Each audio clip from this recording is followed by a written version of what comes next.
Pomaže Darwin, drage moje, dragi moji. Ovo je sjajna vest, ne samo za mene lično, nego i za celu naciju. I ono što mene uvek iznenađuje, uvijek nađe neko da se sprda s ovakvim sjajnim vestima. Ako vesti bilo nam bi žao da bacimo. Greota da bacimo, greota da bacimo. Pa evo, tako i ja sad. Pa da, a Boris Tadić, a ima li lepšeg čoveka da se predstavi vanzemaljcima? Ako bi vanzemaljske inteligencije jednog dana trebale da saznaju nešto o planeti Zemlji, posvećemo im klasičnu muziku, remek dela umetnička i nekog najlepšeg političara, a to jeste Boris Tadić. Meni ovde ništa nije bilo duhovito i sad, dobro, pošto sam ja razotkriven prošle ili preprošle nedelje, gdje sada svi znaju da sam ja globusar. Ne mogu da sakrijem ovo oduševljenje, jer naš bivši predsjednik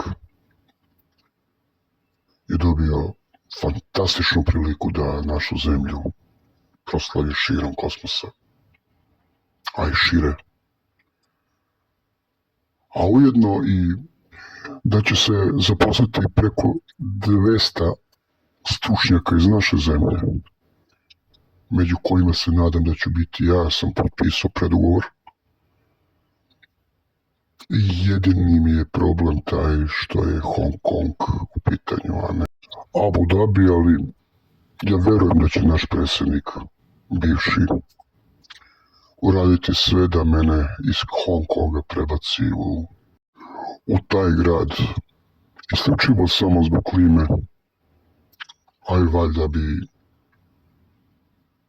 tamo više i doprineo ako je radnik srećan i zadovoljan.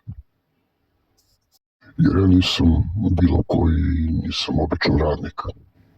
Kume, brate, ajde sredi mi ovo. Kome ćeš ako nećeš meni? Odlično znaš za sve moje zasluge i hajde zajedno, srećni i zadovoljni, da istražujemo svemir.